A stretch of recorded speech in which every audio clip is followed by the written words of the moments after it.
Apologia de Sócrates. Primeira parte. Sócrates apresenta a sua defesa. O que vós, cidadãos atenienses, haveis sentido com o manejo dos meus acusadores, não sei. O certo é que eu, devido a eles, quase me esquecia de mim mesmo, tão persuasivos foram. Contudo, não disseram nada de verdadeiro. Mas, entre as muitas mentiras que divulgaram, uma, acima de todas, eu admiro, aquela pela qual disseram que deveis ter cuidado para não serdes enganados por mim, como homem hábil no falar. Mas, então, não se envergonham disto, de que logo seriam desmentidos com fatos, quando eu me apresentasse diante de vós, de nenhum modo hábil orador. Essa me parece a sua maior imprudência se, todavia, denominam hábil no falar àquele que diz a verdade. Porque, se dizem exatamente isso, poderei confessar que sou orador, não porém à sua maneira. Assim, pois, como acabei de dizer, pouco ou absolutamente nada disseram da verdade, mas, ao contrário, eu vô-la direi em toda a sua claridade. Contudo, por Zeus, não ouvireis, por certo, cidadãos atenienses, discursos enfeitados de locuções e de palavras, ou adornados como os deles, mais coisas ditas. 4. Simplesmente com as palavras que me vierem à boca, pois estou certo de que é justo o que eu digo, e nenhum de vós espera outra coisa. Em verdade, nem conviria que eu, nesta minha idade, me apresentasse diante de vós, ó cidadãos, como um jovenzinho que estuda os seus discursos. E, todavia, cidadãos atenienses, isto vos peço, se sentirdes que me defendo com os mesmos raciocínios com os quais costumo falar nas feiras, ou nos lugares onde muitos de vós me tendes ouvido, não vos espanteis por isso, nem provoqueis clamor, porquanto, é esta a primeira vez que me apresento diante de um tribunal, e com mais de 70 anos de idade. Por isso, sou quase estranho ao modo de falar daqui. Se eu fosse realmente um estrangeiro, sem dúvida, me perdoaríeis, se eu falasse na língua e da maneira pelas quais tivesse sido educado. Assim também agora vos peço uma coisa que me parece justa, permiti-me, em primeiro lugar, o meu modo de falar e poderá ser pior, ou mesmo melhor depois. Considerai o seguinte e só prestai atenção a isto, se o que eu digo é justo ou não. Essa, de fato, é a virtude do juiz, do orador, dizer a verdade. Segunda. É justo, pois, cidadãos atenienses, que em primeiro lugar eu me defenda das primeiras acusações que me foram apresentadas, e dos primeiros acusadores, depois, me defenderei das últimas e dos últimos. Porque muitos dos meus acusadores têm vindo até vós há bastante tempo, talvez anos, sem jamais dizerem a verdade. A esses eu temo mais do que a Anito e aos seus companheiros, embora também sejam temíveis esses últimos. Mais temíveis porém são os primeiros, ó cidadãos, os quais tomando a maior parte de vós, desde crianças, vos persuadiam e me acusavam falsamente, dizendo-vos que é um tal Sócrates, homem douto, especulador das coisas celestes e investigador das subterrâneas, e que torna mais forte a razão mais fraca. Esses, cidadãos atenienses, que divulgaram tais coisas, são os acusadores que eu temo, pois aqueles que os escutam julgam que os investigadores de tais coisas não acreditam nem mesmo nos deuses. Esses acusadores são muitos e me acusam há muito tempo, e, além disso, vos falavam naquela idade em que mais facilmente podíeis dar crédito, quando erais crianças e alguns de vós ainda muito jovens, acusando-me com pertinaz tenacidade, sem que 5. Ninguém me defendesse. E o que é mais absurdo é que não se pode saber nem dizer os seus nomes, exceto, talvez, algum comediógrafo. Por isso, quantos, por inveja ou calúnia, vos persuadiam, e os que, convencidos, procuravam persuadir a outros, são todos, por assim dizer, inabordáveis, porque não é possível fazê-los comparecer aqui, nem refutar nenhum deles, mas devo eu mesmo me defender, quase combatendo com sombras, sem que ninguém me responda. Admiti, também vós, como eu digo, que os meus acusadores são de duas espécies, uns, que me acusaram recentemente, outros, há muito, e dos quais estou falando, e convinde que devo me defender primeiramente destes, porque também vós os ouvistes acusar-me em primeiro lugar e durante muito mais tempo que estes outros últimos. Então, cidadãos atenienses, devo defender-me e procurar remover de vossa mente, em tão rápida hora, a má opinião acolhida por vós durante tanto tempo. Eu desejaria consegui-lo. E seria o melhor, para vós e para mim, se, defendendo-me, obtivesse algum proveito, mas vejo a coisa difícil, e bem percebo por quê. De resto, seja como Deus quiser, agora preciso obedecer à lei, e me defender. Terceira. Prossigamos, pois, e vejamos, de início, qual é a acusação, de onde nasce a calúnia contra mim, baseado neste processo que Meleto me moveu. Ora bem, o que diziam os caluniadores ao caluniar-me? É necessário ler a ata da acusação jurada por esses acusadores. Sócrates comete crime e perde a sua obra, investigando as coisas terrenas e as celestes, e tornando mais forte a razão mais débil, e ensinando isso aos outros.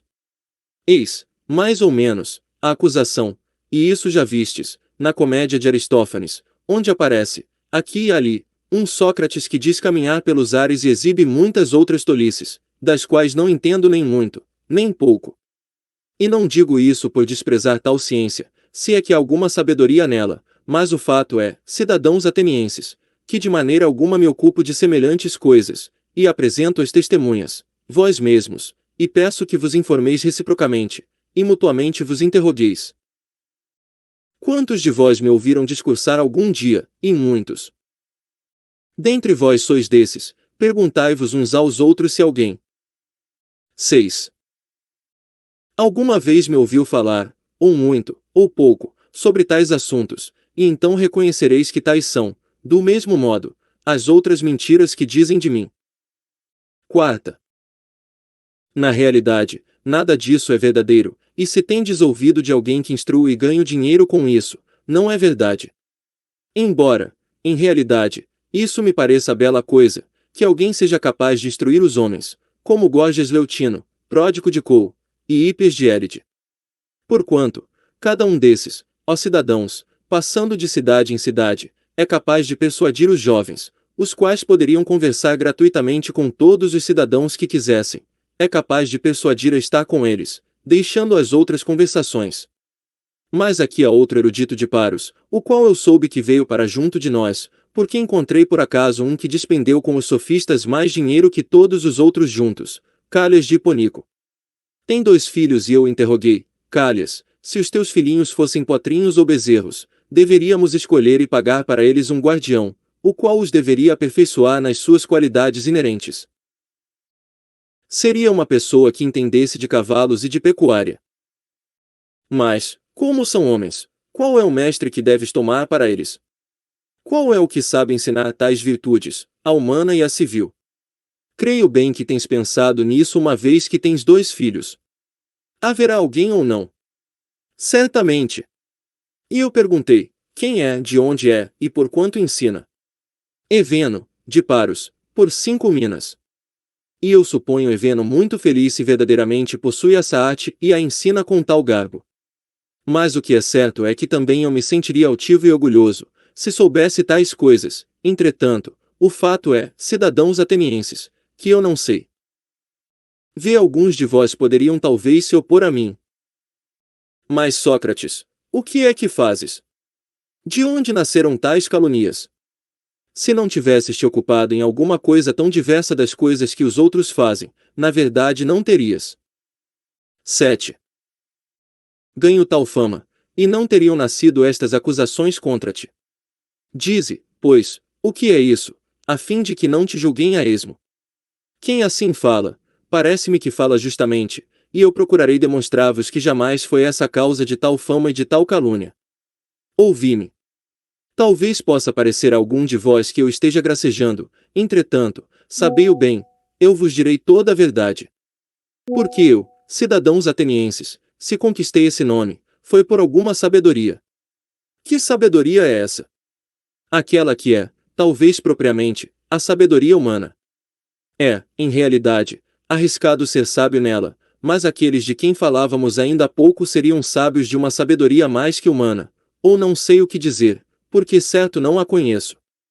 Não façais rumor, cidadãos atenienses, não fiqueis contra mim, ainda que vos pareça que eu diga qualquer coisa absurda, pois que não é meu o discurso que estou por dizer, mas refiro-me a outro que é digno de vossa confiança. Apresento-vos, de fato, o Deus de Delfos como testemunha de minha sabedoria, se eu a tivesse, e qualquer que fosse. Conheceis bem Querofonte. Era meu amigo desde jovem, também amigo do vosso Partido Democrático, e participou de vosso exílio e convosco repatriou-se. E sabeis também como era Querofonte, veemente em tudo aquilo que empreendesse. Uma vez, de fato, indo a Delfos, ousou interrogar o oráculo a respeito disso e, não façais rumor, por isso que digo, perguntou-lhe, pois, se havia alguém mais sábio do que eu. Ora, a pitonisa respondeu que não havia ninguém mais sábio. E a testemunha disso é teu irmão, que aqui está. Sexta. Considerai bem a razão por que digo isso, estou para demonstrar-vos de onde nasceu a calúnia. Em verdade, ouvindo isso, pensei, que queria dizer o Deus e qual é o sentido de suas palavras obscuras. Sei bem que não sou sábio, nem muito nem pouco, o que quer dizer, pois, afirmando que sou mais sábio? Certo não mente, não é possível. E fiquei por muito tempo em dúvida sobre o que pudesse dizer. Depois de grande fadiga resolvi buscar a significação do seguinte modo: fui a um daqueles detentores da sabedoria, com a intenção de refutar, por meio dele, sem dúvida, o oráculo, e, com tais provas, opor-lhe a minha resposta: este é mais sábio que eu, enquanto tu dizias que eu sou o mais sábio. Examinando esse tal, não. 8. Importa o nome, mas era, cidadãos atenienses, um dos políticos, este de quem eu experimentava essa impressão e falando com ele, afigurou-se-me que esse homem parecia sábio a muitos outros e principalmente a si mesmo, mas não era sábio. Procurei demonstrar-lhe que ele parecia sábio sem o ser. Daí me veio o ódio dele e de muitos dos presentes. Então, pus-me a considerar, de mim para mim, que eu sou mais sábio do que esse homem, pois que, ao contrário, nenhum de nós sabe nada de belo e bom, mas aquele homem acredita saber alguma coisa, sem sabê-la, enquanto eu, como não sei nada, também estou certo de não saber. Parece, pois, que eu seja mais sábio do que ele, nisso ainda que seja pouca coisa, não acredito saber aquilo que não sei. Depois desse, fui a outro daqueles que possuem ainda mais sabedoria que esse, e me pareceu que todos são a mesma coisa. Daí veio o ódio também deste e de muitos outros. Sétima. Depois prossegui sem mais me deter. Embora vendo, amargurado e temeroso, que estava incorrendo em ódio, mas também me parecia dever fazer mais caso da resposta do Deus. Para procurar, pois o que queria dizer o oráculo, eu devia ir a todos aqueles que diziam saber qualquer coisa. E então, cidadãos atenienses, já que é preciso dizer a verdade, me aconteceu o seguinte: procurando o segundo dedo do Deus, pareceu-me que os mais estimados eram quase privados do melhor, e que, ao contrário, os outros, reputados ineptos, eram homens mais capazes, quanto à sabedoria. Ora, é preciso que eu vos descreva os meus passos, como de quem se cansava para que o oráculo se tornasse acessível a mim. Depois dos políticos, fui aos poetas trágicos, dos ditírambicos fui aos outros, convencido de que, entre esses, eu seria de fato apanhado como mais ignorante do que eles. Tomando, pois, os seus poemas, dentre os que me pareciam os mais bem feitos, eu lhes perguntava o que queriam dizer, para aprender também alguma coisa com eles. Agora, ó cidadãos, eu me envergonho de vos dizer a verdade, mas também devo manifestá-la. Pois que estou para afirmar que todos os presentes teriam discorrido sobre tais versos quase melhor do que aqueles que os haviam feito. Em poucas palavras direi ainda, em relação aos trágicos, que não faziam por sabedoria aquilo que faziam, mas por certa 9. Natural inclinação e intuição, assim como os adivinhos e os vates, e em verdade, embora digam muitas e belas coisas, não sabem nada daquilo que dizem. O mesmo me parece acontecer com os outros poetas, e também me recordo de que eles, por causa das suas poesias, acreditavam-se homens sapientíssimos ainda em outras coisas, nas quais não eram. Por essa razão, então andei pensando que nisso eu os superava, pela mesma razão que superava os políticos. Oitava por fim, também fui aos artífices, porque estava persuadido de que, por assim dizer, nada sabiam, e, ao contrário, tenho que dizer que os achei instruídos em muitas e belas coisas. Em verdade, nisso me enganei. Eles, de fato, sabiam aquilo que eu não sabia e eram muito mais sábios do que eu. Mas, cidadãos atenienses, parece-me que também os artífices tinham o mesmo defeito dos poetas, pelo fato de exercitar bem a própria arte. Cada um pretendia ser sapientíssimo também nas outras coisas de maior importância, e esse erro obscurecia o seu saber. Assim, eu ia interrogando a mim mesmo, a respeito do que disse o oráculo, se devia mesmo permanecer como sou, nem sábio da sua sabedoria, nem ignorante da sua ignorância, ou ter ambas as coisas, como eles o têm. Em verdade, respondo a mim e ao oráculo que me convém ficar como sou. Nona.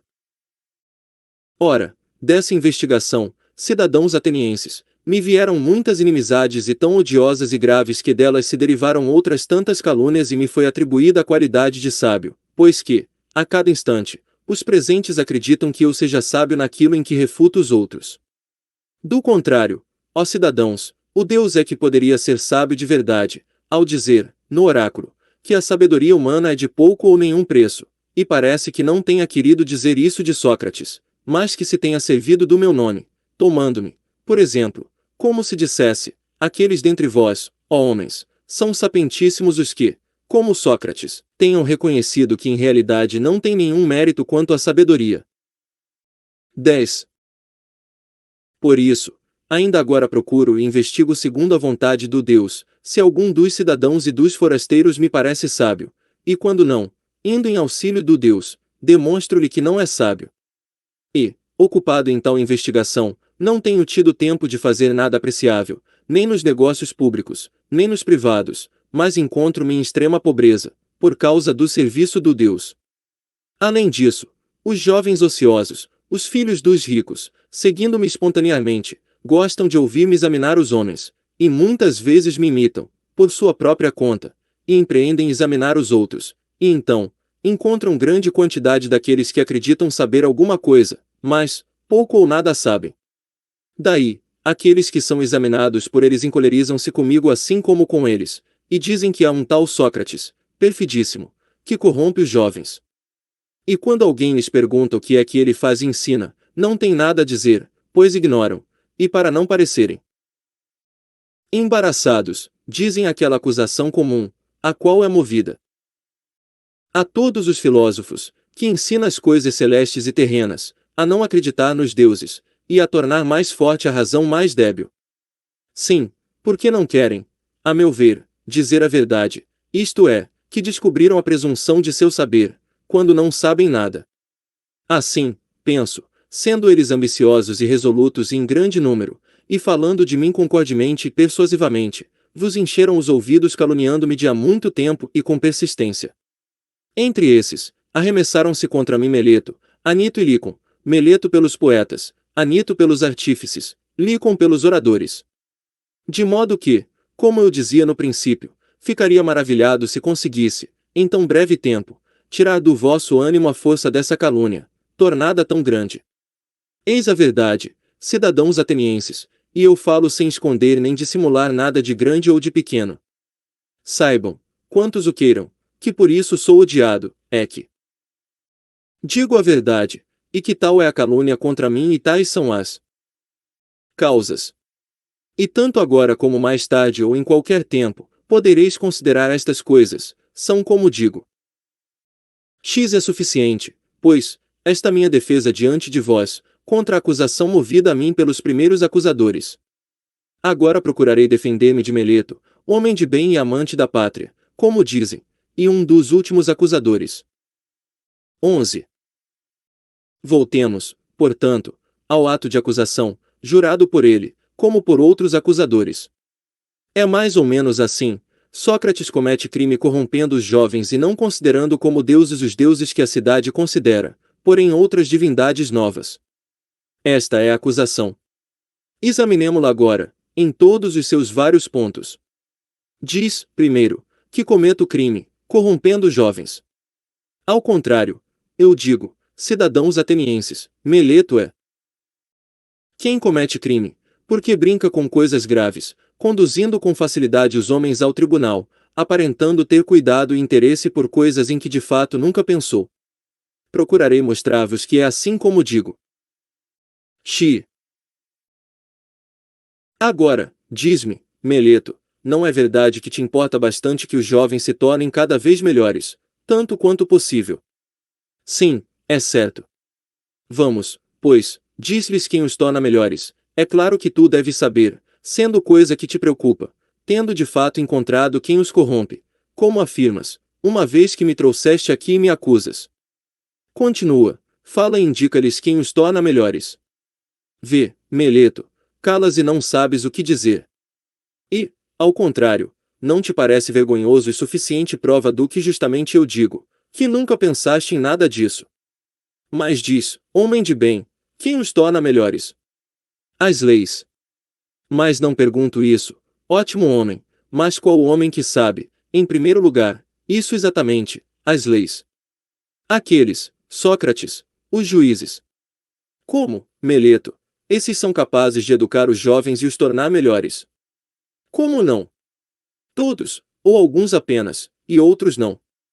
Todos. Muito bem respondido, por era, vê quanta abundância de pessoas úteis. Como? Também estes, que nos escutam, tornam melhores os jovens, ou não? Também estes. E os senadores? Também os senadores. 12. É assim, Meleto. Não corrompem os jovens os cidadãos da Assembleia, ou também todos esses os tornam melhores? Também esses. Assim, pois, todos os homens, como parece, tornam melhores os jovens, exceto eu. Só eu corrompo os jovens. Não é isso? Isso exatamente afirmo de modo conciso. Oh! Que grande desgraça descobriste em mim! E responde-me, será assim também para os cavalos? Que aqueles que os tornam melhores são todos os homens e que só um os corrompe? Ou será o contrário, que um só é capaz de os tornar melhores, e bem poucos aqueles que entendem de cavalos, e os mais, quando querem manejá-los e usá-los, os estragam? Não é assim, Meleto, para os cavalos como para todos os animais? Sim, certamente, ainda que tu e Anito neguem ou afirmem. Pois seria uma grande fortuna para os jovens que um só os corrompesse e os outros lhe fossem todos úteis. Mas, em realidade, Meleto, mostraste o suficiente que jamais te preocupaste com os jovens, e claramente revelaste-o. Teu desmazelo, e que nenhum pensamento te passou pela mente, disto que me acusas. 12. E, agora, diz-me, por Zeus, Meleto, o que é melhor, viver entre virtuosos cidadãos ou entre malvados? Responde, meu caro, não te pergunto uma coisa difícil. Não fazem os malvados alguma maldade aos que são seus vizinhos, e alguns benefícios os bons? Certamente. E haverá quem prefira receber malefícios a ser auxiliado por aqueles que estão com ele? Responde, porque também a lei manda responder. Aos que gostam de ser prejudicados. Não, por certo. Vamos, pois, tu me acusas como pessoa que corrompe os jovens e os torna piores, voluntariamente, ou involuntariamente. Para mim, voluntariamente. Como, Meleto? Tu, na tua idade, és mais sábio do que eu, tão velho, sabendo que os maus fazem sempre mal aos mais próximos e que os bons fazem bem. Eu, pois, cheguei a tal grau de ignorância que não sei nem isso, que se tornasse maus alguns daqueles que estavam comigo, correria o risco de 13. Receber dano, se é que faço um tão grande mal, como dizes. Não creio em ti, Meleto, quanto a isso, e ninguém tampouco acredita, penso eu. Mas, ou não os corrompo, ou se os corrompo, é involuntariamente, e em ambos os casos mentiste. E, se os corrompo involuntariamente, não há leis que mandem trazer aqui alguém, por tais fatos involuntários, mas há as que mandam conduzi-lo em particular, instruindo, advertindo. É claro que se me convencer, cessarei de fazer o que estava fazendo sem querer. Tu, ao contrário, evitaste encontrar-me e instruir-me, não o quiseste, e me conduzes aqui, onde a lei ordena citar aqueles que têm necessidade de pena e não de instrução. 13. Mas, cidadãos atenienses, os fatos evidenciaram o que eu sempre disse. Nunca Meleto prestou atenção a tais coisas, nem muita, nem pouca. Todavia, explica, Meleto, o que significa a tua expressão, dizendo que corrompo os jovens. É claro, segundo a acusação escrita por ti mesmo, que ensino a não respeitar os deuses que a cidade respeita, porém, outras divindades novas. Não dizes que os corrompo, ensinando tais coisas. Sim, é isso mesmo que eu digo, sempre que posso. Assim, pois, Meleto, por estes mesmos deuses, de que agora está falando, fala ainda mais claro, a mim e aos outros.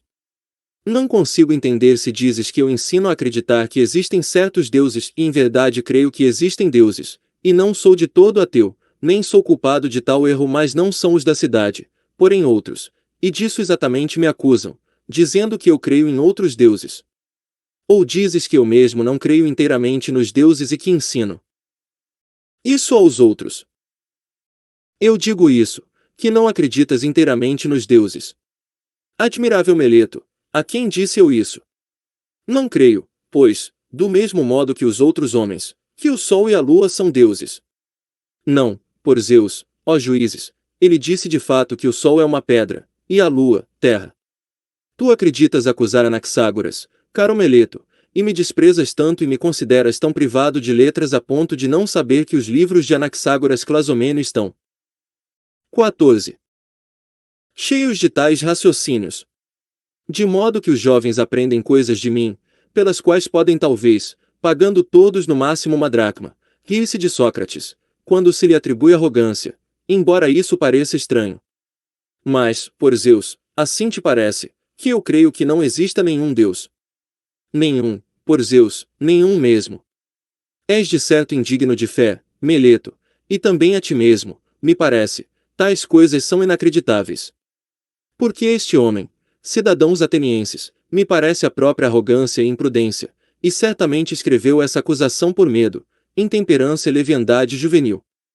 De fato ele, para mim, se assemelha a alguém que propõe um enigma e diga, interrogando-se a si mesmo, perceberá Sócrates, o sábio, que eu estou zombando dele e me contradigo, ou conseguirei enganá-lo e aos outros que me ouvem.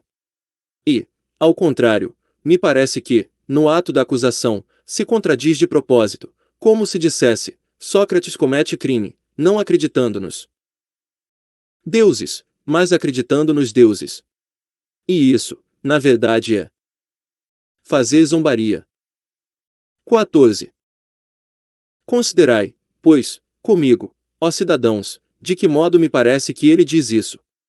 Responde-nos tu, Meleto, e vós, como pedi a princípio, não façais tumulto contra mim, se conduzo o raciocínio desse modo. Existem entre os homens, Meleto, os que acreditam que há coisas humanas e que não há homens. Que responda ele, ó juízes, sem resmungar ora uma coisa ora outra. Há os que acreditam que não há cavalos, e coisas que tenham relação com os cavalos sim. Ou acreditam que não há flautistas, e coisas relativas à flauta sim. Não há? Ótimo homem, se não queres responder, digo eu, aqui, a ti e aos outros presentes. Mas, ao menos, responde a isto, a quem acredite que há coisas demoníacas, e demônios não. Não há. Ó! Como estou contente que tenhas respondido de má vontade, constrangido por outros. Tu dizes, pois, que eu creio e ensino coisas demoníacas, sejam novas, sejam velhas, portanto, segundo o teu raciocínio, eu creio que há coisas demoníacas e o juraste na tua acusação. Ora, se creio que há coisas demoníacas, certo é absolutamente necessário que eu creia também na existência dos demônios. Não é assim. Assim é, estou certo de que o admites, por que não respondes? E não. 15. Tomem a preço os demônios como deuses ou filhos de deuses. Sim, ou não? Sim, é certo. Se, pois, creio na existência dos demônios, como dizes, se os demônios são uma espécie de deuses, isso seria propor que não acredito nos deuses, depois, que, ao contrário, creio nos deuses, porque ao menos creio na existência dos demônios. Se, por outra parte, os demônios são filhos bastardos dos deuses com as ninfas, ou outras mulheres, das quais somente se dizem nascidos. Quem jamais poderia ter a certeza de que são filhos dos deuses se não existem deuses? Seria de fato do mesmo modo absurdo que alguém acreditasse nas mulas, filhas de cavalos e das jumentas, e acreditasse em não existirem cavalos e asnos. Mas, Meleto, tua acusação foi feita para me pôr à prova, ou também por não saberes a verdadeira culpa que me pudesses atribuir, porque, pois, te arriscas a persuadir um homem, mesmo de mente restrita, de que pode a mesma pessoa acreditar na existência das coisas demoníacas e divinas e, por outro lado, essa mesma pessoa não admitir demônios, nem deuses, nem heróis? Isso não é possível. 15. Em realidade, cidadãos atenienses, para demonstrar que não sou réu, segundo a acusação de Meleto, não me parece ser necessária longa defesa, mas isto basta. Aquilo, pois, que eu dizia no princípio, que há muito ódio acumulado contra mim, bem sabeis que é verdade. E isso é o que me vai perder, se eu me perder. E não Meleto, ou Anito, mas a calúnia e a insídia do povo. Pela mesma razão se perderam muitos outros homens virtuosos, e outros ainda, creio, serão perdidos. Não há perigo que a série se feche comigo. Mas talvez pudesse alguém dizer, não te envergonhas, Sócrates, de te aplicares a tais ocupações, pelas quais agora estás arriscado a morrer? A isso, porém justo raciocínio, e ao seguinte, não estás falando bem, meu caro, se acreditas que um homem, de qualquer utilidade, por menor que seja, deva fazer caso dos riscos de viver ou morrer e, ao contrário, só deve considerar uma coisa, quando fizer o que quer que seja, deve considerar se faz coisa justa ou injusta, se está agindo como um homem virtuoso ou desonesto. Porquanto, segundo a tua opinião, seriam desprezíveis todos aqueles 16 semideuses que morreram em Troia. E, com eles, o filho de Tétis, o qual, para não sobreviver à vergonha, desprezou de tal modo o perigo que, desejoso de matar Heitor, não deu ouvidos à predição de sua mãe, que era uma deusa, a qual lhe deve ter dito mais ou menos isto: filho, se vingares a morte de teu amigo Patroclo e matares Heitor, tu mesmo morrerás, porque, imediatamente depois de Heitor, o teu destino estará terminado. Ouviu tais palavras, não fez nenhum caso da morte e dos perigos, e, temendo muito mais o viver ignóbil e não vingar os amigos, disse, morra eu imediatamente depois de ter punido o culpado, para que não permaneça aqui como objeto de riso, junto das minhas naus recurvas inútil fado da terra. Creis que tenha feito caso dos perigos e da morte? Porque em verdade assim é, cidadãos atenienses, onde quer que alguém tenha colocado, reputando o melhor posto, ou se for ali colocado pelo comandante, tem necessidade, a meu ver, de ir firme ao encontro dos perigos, sem se importar com a morte ou com coisa alguma, a não ser com as torpezas. 16 Gravíssimo erro deveria considerar, cidadãos atenienses. Quando os comandantes, por vós eleitos para me dirigirem, me assinalaram um posto em Potideia, em Anfípolo, em Délio, não ter ficado eu onde me colocaram como qualquer outro e correndo perigo de morte. Quando, pois, o Deus me ordenava, como penso e estou convencido, que eu devia viver filosofando e examinando a mim mesmo e aos outros, então eu, se temendo a morte ou qualquer outra coisa, tivesse abandonado o meu posto, isso seria deveras intolerável. Nesse caso, com razão, alguém poderia conduzir-me ao tribunal, e acusar-me de não acreditar na existência dos deuses, desobedecendo ao oráculo, e temendo a morte, e reputando-me sábio sem o ser. Pois que, ó cidadãos, o temer da morte não é outra coisa que parecer ter sabedoria, não tendo. É de fato parecer saber o que não se sabe. Ninguém sabe, na verdade, se por acaso a morte não é o maior de todos os bens para o homem, e entretanto todos a temem, como se soubessem, com certeza, que é o maior dos males. E o que é senão ignorância, de todas? A mais reprovável, acreditar saber aquilo que não se sabe. Eu, por mim, ó cidadãos, talvez nisso seja diferente da maioria dos 17 homens. Eu diria isto, não sabendo bastante das coisas do Hades, delas não fugirei. Mas fazer injustiça, desobedecer a quem é melhor e sabe mais do que nós, seja Deus, seja homem, Isso é que é mal e vergonha. Não temerei nem fugirei das coisas que não sei se, por acaso, são boas ou más.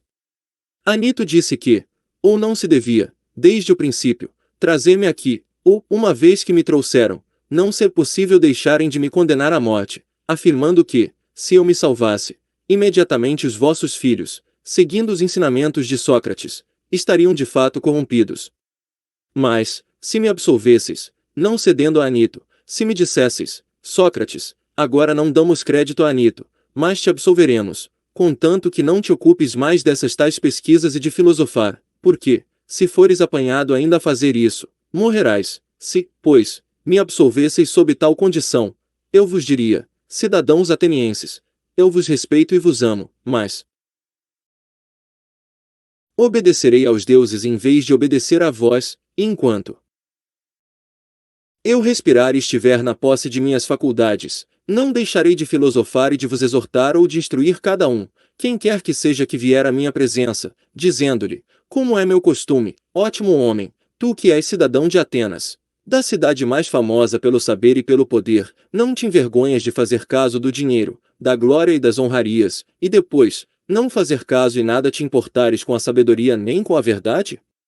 E, se algum de vós protestar e prometer cuidar, não o deixarei já, nem irei embora, mas o interrogarei e o examinarei e o convencerei, em qualquer momento que pareça que não possui virtude, convencido de que a possuo, o reprovarei, porque faz pouquíssimo caso das coisas de grandíssima importância e grande caso das parvoíces. E isso farei com quem quer que me apareça, seja jovem ou velho, forasteiro ou cidadão, tanto mais com os cidadãos quanto mais me sejam vizinhos por nascimento. Isso justamente é o que me manda o Deus, e vós o sabeis. E creio que nenhum bem maior tendes na cidade, maior que este meu serviço do Deus. Por toda parte eu vou persuadindo a todos, jovens e velhos, a não se preocuparem exclusivamente, e nem tão ardentemente, com o corpo e com as riquezas, como devem preocupar-se com a alma, para que ela seja quanto possível melhor, e vou dizendo que a virtude não nasce da riqueza, mas da virtude vem, aos homens, as riquezas e todos os outros bens, tanto públicos como privados. 18. Se, falando assim, eu corrompo os jovens, tais raciocínios são prejudiciais, mas se alguém disser que digo outras coisas que não essas, não diz a verdade. Por isso vos direi, cidadãos atenienses, que secundado Anito ou não, absolvendo-me ou não, não farei outra coisa, nem que tenha de morrer muitas vezes. 17 Não façais rumor, cidadãos atenienses, mas perseverai-no. Que vos estou dizendo, isto é, não vocifereis pelas coisas que vos digo, mas ouvi-me, pois escutando-me, penso que tirareis proveito. Aqui estou para vos dizer algumas outras coisas, e talvez, por isso, levantareis a voz, mas não o deveis fazer. Sabei-o bem, se me condenais a morrer, a mim que sou tal como eu digo, não causareis maior dano a mim que vós mesmos. E, de fato, nem Meleto, nem Anito me poderiam fazer mal em coisa em alguma, isso jamais seria possível, pois que não pode acontecer que um homem melhor receba dano de um pior. É possível que me mandem matar, ou me exilem, ou me toram os direitos civis, mas provavelmente, eles ou quaisquer outros reputam tais coisas como grandes males, ao passo que eu não considero assim, e, ao contrário, considero muito maior mal fazer o que agora eles estão fazendo, procurando matar injustamente um homem. Ora, pois, cidadãos atenienses, estou bem longe de mim defender por amor a mim mesmo, como alguém poderia supor. Mas por amor a vós, para que, condenando-me, não tenhais de cometer o erro de repelir o dom de mim que vos fez o Deus. Pois que, se me mandares matar, não encontrareis facilmente outro igual, que pode parecer ridículo dizê-lo, tenha sido adaptado pelo Deus à cidade, do mesmo modo como a um cavalo grande e de pura raça, mas um pouco lerdo pela sua gordura, é aplicada a necessária esporada para sacudi-lo. Assim justamente me parece que o Deus me aplicou à cidade, de maneira que, despertando cada um de vós e persuadindo-vos e desaprovando-vos, não deixo de vos esporar os flancos, por toda a parte, durante todo o dia. E outro parecido, não tereis tão facilmente, cidadãos. Mas, se me ouvisseis me pouparíeis. É possível que vós irritados como aqueles que são despertados quando no melhor do dono, repelindo-me para condescender com Anito, levianamente me condeneis à morte, para dormirdes o resto da vida, se. 19. Entretanto, o Deus, pensando em vós, não vos mandar algum outro. Que eu seja um homem cuja qualidade é a de ser um dom feito pelo Deus à cidade, podereis deduzir do seguinte: não é, na verdade, do homem, eu ter descuidado das minhas coisas, resignando-me por tantos anos a me descuidar dos negócios domésticos para acudir sempre aos vossos, aproximando-me sempre de cada um de vós em particular como um pai ou irmão mais velho, persuadindo-vos a vos preocupardes com a virtude. Se, em verdade, disto eu obtivesse qualquer coisa e recebesse compensação de tais advertências, teria uma razão. Mas agora vós mesmos vedes que os acusadores, tendo acusado a mim, com tanta imprudência, de tantas outras coisas, não foram capazes de apresentar uma testemunha de que eu tenha contratado ou pedido alguma recompensa. Pois bem, apresento um testemunho suficiente do que digo, a minha pobreza. 18. Mas, poderia talvez parecer estranho que eu, andando daqui para lá, me cansasse dando em particular esses conselhos, e depois, em público, não ousasse, subindo diante do vosso povo aconselhar a cidade. A causa disso é que em várias circunstâncias, eu vos disse muitas vezes, a mim me acontece qualquer coisa de divino e demoníaco. Isso justamente Meleto escreveu também no ato da acusação, zombando de mim. E tal fato começou comigo em criança. Ouço uma voz, e toda vez que isso acontece ela me desvia do que estou a pique de fazer, mas nunca me leva à ação. Ora, é isso que me impede de me ocupar dos negócios do Estado. E até me parece que muito a propósito me impede, porquanto, sabei-o bem, cidadãos atenienses, se eu, há muito tempo, tivesse empreendido ocupar-me com os negócios do Estado há muito tempo já estaria morto, e não teria sido útil em nada, nem a vós, nem a mim mesmo. E não vos encolerizeis comigo, porque digo a verdade, não há nenhum homem que se salve, se quer opor-se, com franqueza, a vós ou a qualquer outro povo, e impedir que muito ato contrário à justiça e às leis se pratique na cidade. E não há outro caminho. Quem combate verdadeiramente pelo que é justo, se quer ser salvo por algum tempo, deve viver a vida privada, nunca meter-se nos negócios públicos. 20. Disso vos poderei dar grandes provas, não palavras, mas o que prezei, fatos.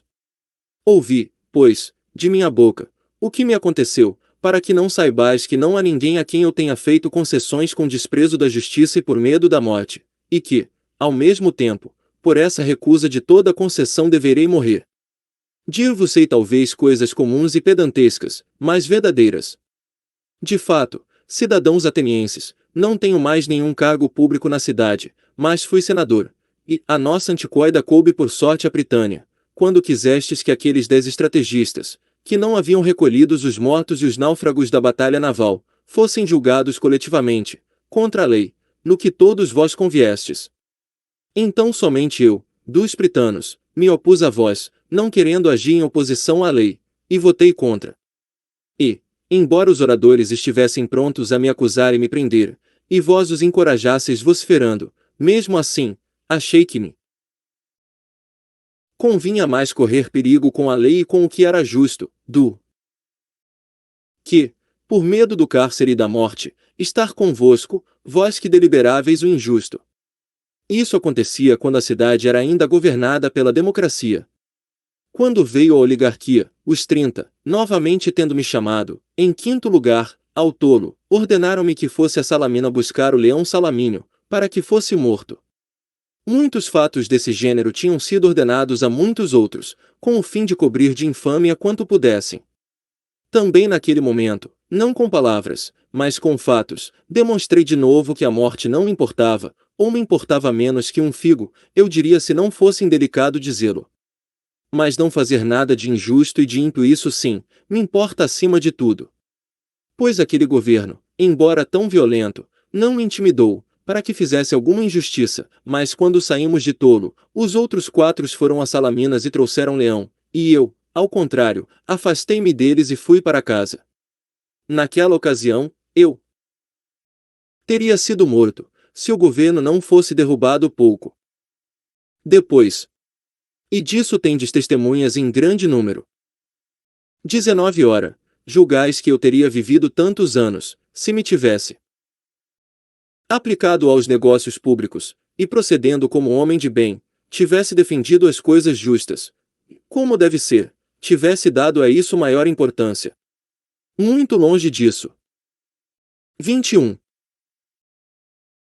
Cidadãos atenienses, na verdade, também nenhum outro se teria salvo. Eu, porém, durante toda a minha vida, se fiz alguma coisa, em público ou em particular, vos apareço sempre o mesmo, não tendo jamais concedido coisa alguma contra a justiça nem aos outros nem a algum daqueles que meus caluniadores chamam de meus discípulos. Mas nunca fui mestre de ninguém. Se, pois, alguém se mostrou desejoso da minha presença quando eu falava, e acudiam à minha procura jovens e velhos, nunca me recusei a ninguém. Nunca, ao menos, falei de dinheiro, mas igualmente me presto a me interrogar os ricos e os pobres, quando alguém, respondendo, quer ouvir o que digo. E se algum deles se torna melhor, ou não se torna, não posso ser responsável, pois que não prometi, nem dei, nesse sentido, nenhum ensinamento. E, se alguém afirmar que aprendeu ou ouviu de mim, em particular, qualquer coisa de diverso do que disse a todos os outros, sabei bem que não diz a verdade. 20. Entretanto, como pode acontecer que alguns se comprazam em passar muito tempo comigo? Já ouvistes, cidadãos atenienses, eu já vos disse toda a verdade, é porque tomam gosto em ouvir e examinar aqueles que acreditam ser sábios e não o são, não é de fato coisa desagradável. E, como disse, foi o Deus que me ordenou a fazê-lo, com oráculos, com sonhos, e com outros meios, pelos quais algumas vezes a divina vontade ordena a um homem que faça o que quer que seja. Tudo isso, cidadãos atenienses, é verdade e fácil de provar. Com efeito, suponhamos que, entre os jovens, há alguns que estou corrompendo e outros que já corrompi, seria aparentemente inevitável que alguns destes, quando tiveram mais idade, compreendessem que eu lhes tinha alguma vez aconselhado uma ação má e hoje deveriam estar aqui para me acusar e vingar-se de mim. Suponhamos ainda, que eles não teriam querido vir pessoalmente, mesmo assim, alguns de seus parentes, pais, irmãos ou pessoas de família, se algum dia receberam danos de minha parte, agora deveriam recordar e tirar vingança. Mas eis que vejo aqui presentes muitos desses, primeiro Criton, meu contemporâneo e do mesmo Demos, pai de Critóbulo, depois Lisânias Fécio, pai de Epígenes, além destes outros cujos irmãos estiveram comigo na intimidade. 22. Nicostrato, filho de Teusóides e irmão de Teodoto, e Teodoto, que já é falecido, não poderia impedir Nicostrato de falar contra mim. E há ainda, Parálo de Demócodo, irmão de Teageto, do qual é irmão Platão, e a Jantádoro, de que é irmão Apolodoro. E muitos outros eu poderia citar, alguns dos quais especialmente deveriam ter sido apresentados por Meleto como testemunhas, no seu discurso. Mas, se agora se esquivam, aos presentes aqui eu lhes permito dizerem se há qualquer coisa dessa natureza. Mas vós, ó juízes, sois de parecer contrário, achareis que todos estão prontos a me ajudar, mas incorruptíveis homens já de idade avançada, parentes daqueles, que razão teriam para me ajudar senão aquela, reta e justa, convencidos de que Meleto mente e que eu digo a verdade. 21 Assim seja, ó cidadãos, é mais ou menos isso que eu poderei dizer em minha defesa ou qualquer coisa semelhante. Provavelmente, porém, algum de vós poderá ficar encolerizado, recordando-se de si mesmo. Se sustentou uma contenda embora em menor proporções do que essa minha, pediu e suplicou aos juízes, com muitas lágrimas, trazendo aqui os filhos, e muitos outros parentes e amigos, a fim de mover a piedade ao seu favor. Eu não farei certamente nada disso, embora vá ao encontro, como se pode acreditar, do extremo perigo. É possível que qualquer um, considerando isso, pudesse irritar-se contra mim, e encolerizado por isso mesmo, desse o voto com ira. Se, de fato, algum de vós está em tal estado de alma, a mim me parece que poderei dizer-lhe o seguinte: também eu, meu caro, tenho uma família, e bem posso, como em Homero, dizer que não nasci de um carvalho nem de um rochedo, pois eu também tenho parentes e filhinhos, ó cidadãos atenienses, 3, um já jovenzinho e 2 meninas, mas, contudo, não farei vir aqui nenhum deles para vos rogar minha absolvição. Por que razão não farei nada disso? Não é por soberbia, ó atenienses, nem por desprezo que eu tenha por vós, mas que eu seja corajoso ao menos defronte à morte. Isto é outra coisa. Tratando-se de honra, não me parece belo, nem para mim nem para vós, para toda a cidade, que eu faça tal, na idade em que estou, e com este nome de sábio que me dão, seja ele merecido ou não. O fato é que me foi criada a fama de ser este Sócrates em quem há alguma coisa pela qual se torna superior a 23. Maioria dos homens. Ora, se aqueles que entre nós têm a reputação de ser superiores aos demais, pela sabedoria, pela coragem, ou por qualquer outro mérito procedessem de tal modo, seria bem feito. Frequentemente já notei essa atitude, quando são elas julgadas, em pessoas que, malgrado a reputação de homens de valor que têm, se entregam a extraordinárias manifestações, inspiradas pela ideia de que será coisa terrível ter de morrer, como se, no caso em que vós não o mandasseis à morte, devessem eles ser imortais.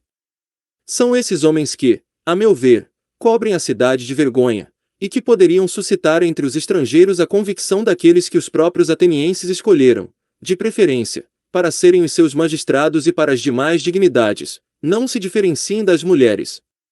É um procedimento, atenienses, que não deverá ser o vosso, quando possuirdes reputação em qualquer gênero de valor que seja, e que não deveis permitir seja o meu, caso eu tenha alguma reputação, pois o que deveis fazer é justamente que se compreenda isto, que aquele que se apresenta no tribunal representando estes dramas lamentáveis será mais certamente condenado por vós do que o que permanece tranquilo.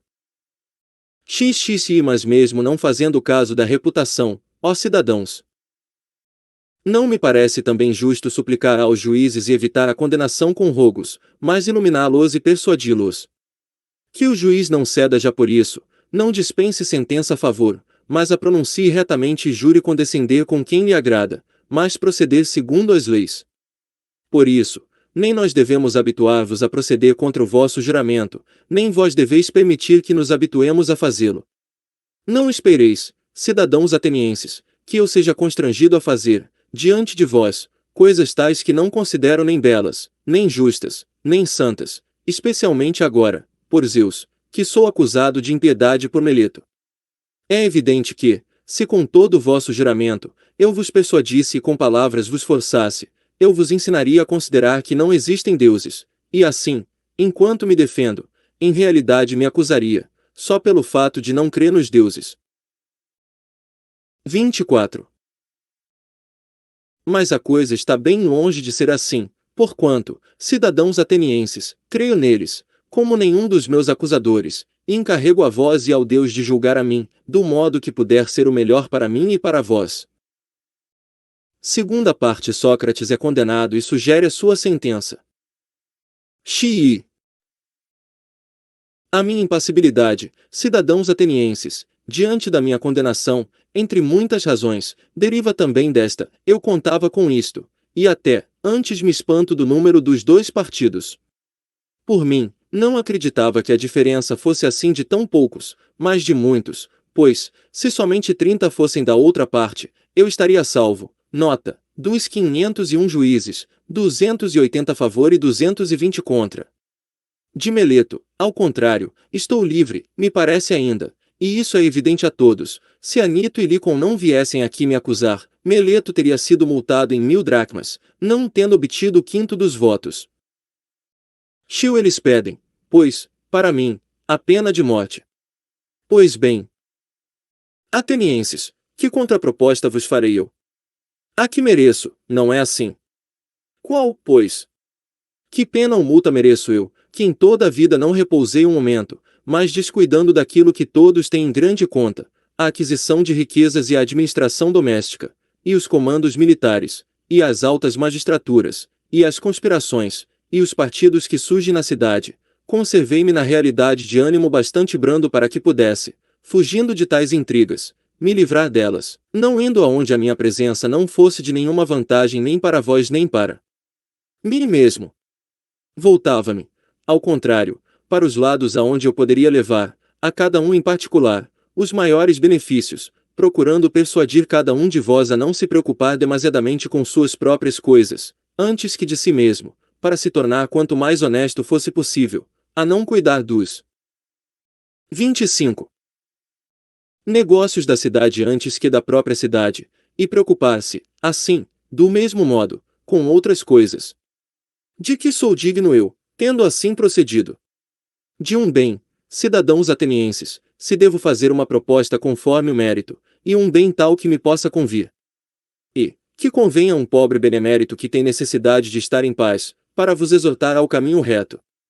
Não há coisa que melhor convenha, cidadãos atenienses, que nutrir um tal homem às expensas do Estado, no Pritaneu, merece o bem mais que qualquer de vós que tenha sido vencedor nos Jogos Olímpicos, nas corridas de cavalos, de bigas ou quadrigas.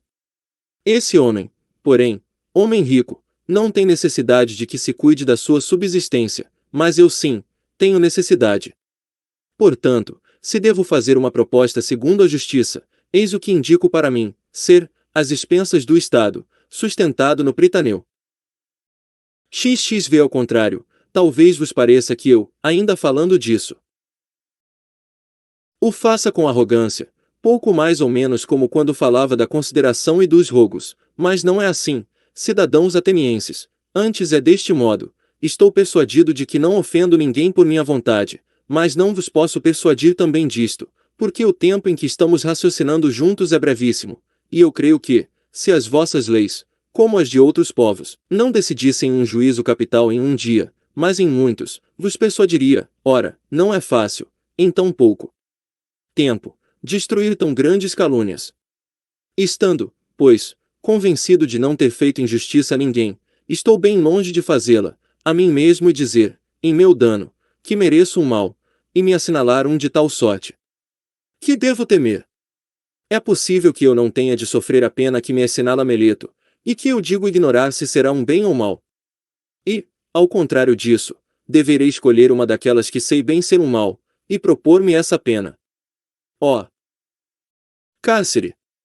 E por que devo viver no cárcere, escravo do magistrado que o preside, escravo dos 11? Ou uma multa, ficando amarrado, enquanto não acabe de pagá-la? Seria, pois, o exílio que deveria propor como pena para mim. É possível que vós me indiqueis essa pena. Ah! Eu teria verdadeiramente um amor excessivo à vida se fosse refletido a ponto de não ser capaz de refletir nisso. Vós que sois meus concidadãos acabastes por não achar meios de suportar meus sermões. 26. Estes se tornaram para vós um fado bastante pesado e detestável para que hoje procurei livrar-vos. Serão os meus sermões mais fáceis de suportar para os outros. Muito longe disso, atenienses. Bela vida, em verdade, seria a minha, nesta idade, viver fora da pátria, passando de uma cidade a outra, expulso em degredo. Sei bem que onde quer que eu vá, os jovens ouvirão os meus discursos como aqui, se eu os repelir, eles mesmos me mandarão embora, convencendo os velhos a fazê-lo, e se não os repelir, os seus pais e parentes me mandarão embora igualmente, sob qualquer pretexto. XXV ora, é possível que alguém perguntasse, Sócrates, não poderias viver longe da pátria, calado e em paz? Eis justamente o que é mais difícil fazer e aceitar alguns dentre vós, se digo que seria desobedecer ao Deus e que, por essa razão, eu não poderia ficar tranquilo, não acreditaríeis em mim, supondo que tal afirmação é, de minha parte, uma fingida ingenuidade. Se, ao contrário, digo que o maior bem para um homem é justamente este, falar todos os dias sobre a virtude e os outros argumentos sobre os quais me ouvistes raciocinar, examinando a mim mesmo e aos outros, e que uma vida sem esse exame não é digna de ser vivida, ainda menos acreditaríeis ouvindo-me dizer tais coisas. Entretanto, é assim, como digo, ó cidadãos, mas aqui não é fácil ser persuasivo. E, por outro lado, não estou habituado a acreditar que seja digno de algum mal. De fato, se tivesse dinheiro, eu me multaria em uma soma que pudesse pagar, porque não teria prejuízo algum, mas o fato é que não tenho. Só se quiserdes multar-me em tanto quanto eu possa pagar. Talvez eu vos pudesse pagar uma mina de prata, multo-me, pois entanto. Mas Platão, cidadãos atenienses, Críton, Cristóbulo e Apolodoro me obrigam a multar-me em 30 minas, e oferecem fiança, multo-me, pois, entanto, e eles vos serão fiadores dignos de crédito. 27. Terceira parte. Sócrates se despede do tribunal. Chivi. Por não terdes querido esperar um pouco mais de tempo, atenienses, ireis obter, da parte dos que desejam lançar o opróbrio sobre a nossa cidade, a fama e a acusação de haverdes sido os assassinos de um sábio, de Sócrates. Porque, quem vos quiser desaprovar me chamará, sem dúvida, de sábio, embora eu não o seja. Pois bem, tivesseis esperado um pouco de tempo, a coisa seria resolvida por si, vós vedes, de fato, a minha idade. E digo isso não a vós todos, mas àqueles que me condenaram à morte. Digo, além disto, mais o seguinte a esses mesmos: é possível que tenhais acreditado, ó cidadãos, que eu tenha sido condenado por pobreza de raciocínios, com os quais eu poderia vos persuadir, se eu tivesse acreditado que era preciso dizer e fazer tudo para evitar a condenação. Mas não é assim. Caí por falta, não de raciocínios, mas de audácia e imprudência, e não por querer dizer-vos coisas tais que vos teriam sido gratíssimas de ouvir, choramingando, lamentando e fazendo e dizendo muitas outras coisas indignas, as quais, certo, estáis habituados a ouvir de outros. Mas, nem mesmo agora, na hora deste grande perigo, eu faria nada de inconveniente, nem mesmo agora me arrependo de me ter defendido como fiz, antes prefiro mesmo morrer, tendo-me defendido deste modo, a viver daquele outro. Nem nos tribunais, nem no campo, nem a mim, nem a ninguém convém tentar todos os meios para fugir da morte. Até mesmo nas batalhas, de fato, é bastante evidente que se pode evitar morrer, jogando fora as armas e suplicando aos que perseguem, e muitos outros meios há, nos perigos individuais, para evitar a morte quando se ousa dizer e fazer alguma coisa. Mas, ó cidadãos, talvez o difícil não seja fugir da morte. Bem mais difícil é fugir da maldade, que corre mais veloz que a morte.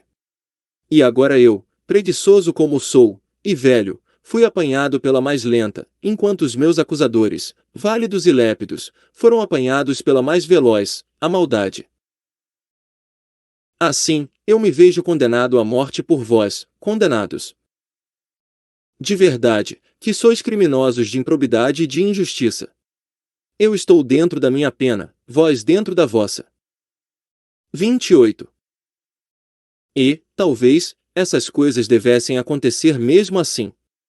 E creio que cada qual foi tratado adequadamente. 18.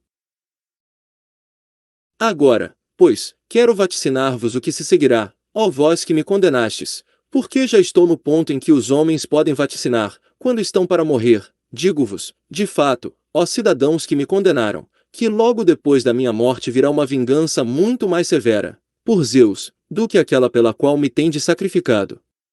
Fizestes isto acreditando subtrair-vos ao aborrecimento de terdes de dar conta da vossa vida, mas eu vos asseguro que tudo sairá ao contrário. Em maior número serão os vossos censores, que eu até agora contive, e vós reparastes. E tanto mais vos atacarão quanto mais jovens forem e disso tereis maiores aborrecimentos.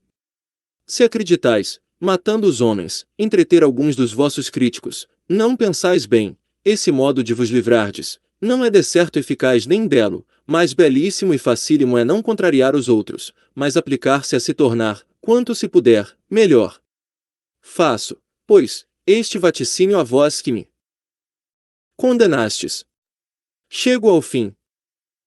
19. Quanto àqueles cujos votos me absolveram, eu teria prazer de conversar com eles a respeito deste caso que acaba de ocorrer enquanto os magistrados estão ocupados, enquanto não chega o momento de ter de ir ao lugar onde terei de morrer. Ficai, pois, comigo este pouco de tempo, ó cidadãos, porque nada nos impede de conversarmos mais um pouco, enquanto se pode. É que a vós, como meus amigos, quero mostrar que não desejo falar do meu caso presente. A mim, de fato, ó juízes, uma vez que, chamando-vos juízes, vos dou o nome que vos convém, aconteceu qualquer coisa de maravilhoso. Aquela minha voz habitual do demônio, daimon igual gênio, em todos os tempos passados me era sempre frequente e se opõe ainda mais nos pequeninos casos, cada vez que fosse para fazer alguma coisa que não estivesse muito bem. Ora, aconteceram-me estas coisas, que vós mesmos estáis. 29. Vendo e que, de certo, alguns julgariam e considerariam o extremo dos males. Pois bem, o sinal do Deus não se me opus, nem esta manhã, ao sair de casa, nem quando vim aqui, ao tribunal, nem durante todo o discurso.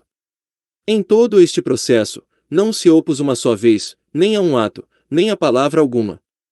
Qual suponho que seja a causa? Eu vou-la direi. Em verdade, este meu caso pode ser um bem, e estamos longe de julgar retamente quando pensamos que a morte é um mal. E disso tenho uma grande prova, que, por muito menos, normalmente, o meu gênio se me teria oposto, se não fosse para fazer alguma coisa de bem. Passemos a considerar a questão em si mesma, de como há grande esperança de que isso seja um bem. Porque morrer é uma ou outra destas duas coisas, ou o morto não tem absolutamente nenhuma existência, nenhuma consciência do que quer que seja, ou, como se diz, a morte é precisamente uma mudança de existência, e, para a alma, uma migração deste lugar para um outro. Se, de fato, não há sensação alguma, mas é como um sono, a morte seria um maravilhoso presente.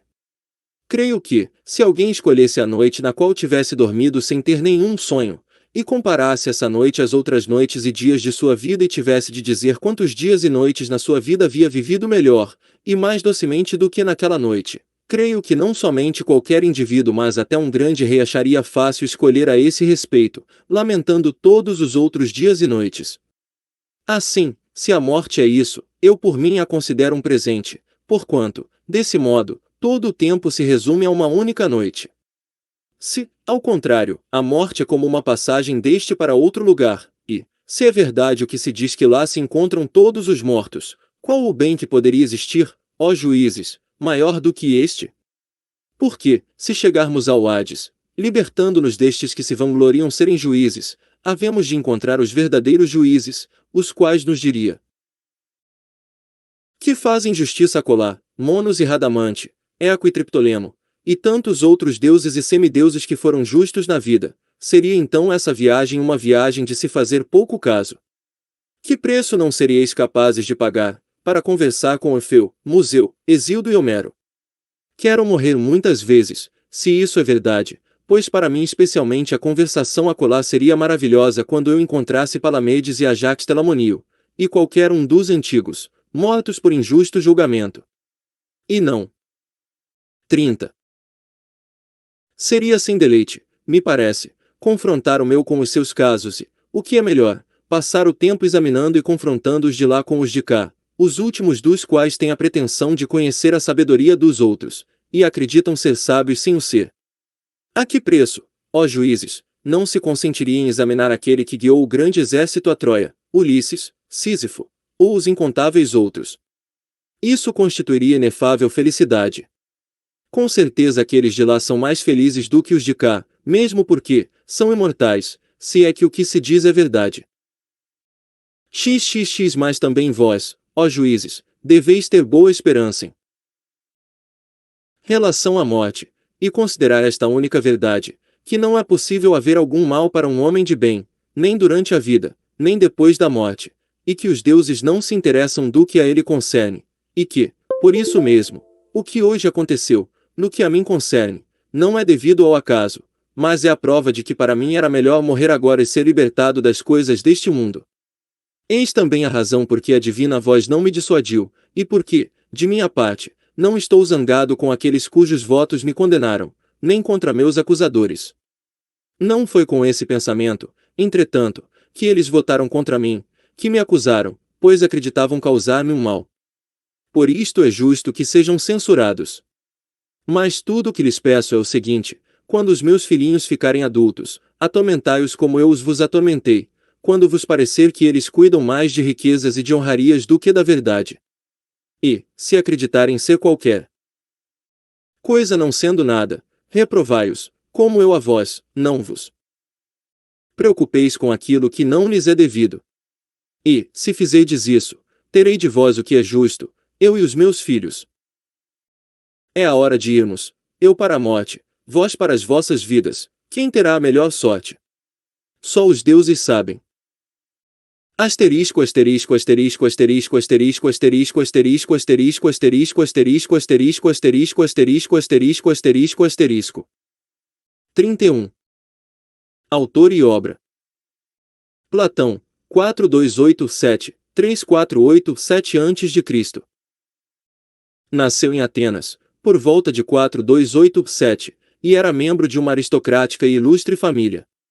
Descendia dos antigos reis de Atenas, de Solon, e era também sobrinho de Crítias, 464-03, e Cármides, 2 dos 30 tiranos, que governaram Atenas em menos 404. Lutou na Guerra do Peloponeso entre 409 e 404, e a admiração por Sócrates, que conheceu em algum momento desse período, foi decisiva em sua vida. O seu verdadeiro nome era Aristócles, mas devido à sua compleição física recebeu a alcunha de Platão, significa literalmente ombros largos. Frequentou com assiduidade os ginásios, obtendo prêmios por 2 vezes nos jogos estímicos. Começou por seguir as lições de Crátilo, discípulo de Heráclito, e as de Hermógenes, discípulo de Parmênides. Em princípio, por tradição familiar deveria seguir a vida política.